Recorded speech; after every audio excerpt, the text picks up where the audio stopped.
Hello, welcome to This Actually Happened. It's a peek into the odd history of Australian rules football. Today you're going to learn about a bizarre rule which means 22 premierships have been awarded to the wrong teams, which could be some very good news for St Kilda fans. Now, you've heard of a grand final replay where the grand final is completely restaged again a week later. Most people think there's only been 3 grand final replays when the original grand finals ended in a draw, but this is incorrect. From 1901 to 1930, there was a ridiculous rule called the right of reply. It meant the team that finished on top of the ladder at the end of the home and away season, if they were knocked out of the finals, they could challenge the Premier to a winner-takes-all sudden death rematch for the Premiership flag. Example, in 1920, Richmond finished on top of the ladder, but they lost the semi-final to Carlton. The next week in the grand final, Collingwood beat the Blues, but then Richmond activated their right of reply and challenged the Magpies to another grand final the next week, which the Tigers won, and they were awarded the premiership. It's confusing, I know, especially for our younger viewers, but I can assure you there was only a top 4, so no elimination finals. There really was a team called Fitzroy, and Carlton actually used to make finals. It was a very different time.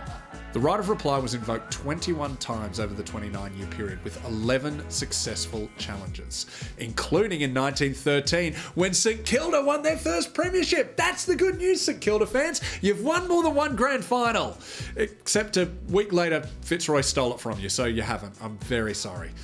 I know that's depressing, saying this. What I like to do when I'm depressed is I watch a DVD of the last time the Dogs made the grand final, which for you is 2010, which you also lost in a replay, so don't do that. Don't. I think the real lesson here is history lessons are never good for St Kilda fans. Play on. So these are the teams that won flags through right of reply challenges, and we here at This Actually Happened think it's only fair that the AFL right this historical wrong and strip these tainted flags. Now, I know some clubs won't like this, Collingwood especially, as they lose a third of their premierships. And if you take nothing else from this lesson, just remember that. A third of Collingwood's premierships are tainted. Tell all your Collingwood supporting friends. Tell them often. They'll be very grateful for the knowledge. So, who should be awarded these stripped premierships? Well, you could award them to the teams that rightfully won the grand final the first time, but I suggested this to the AFL and they said they'd much rather spread the premierships evenly amongst some other clubs of their choosing.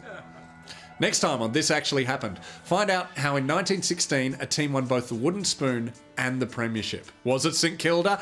No, it's not St Kilda. It's never St Kilda. Danny McGinlay, that was actually... Did you know that?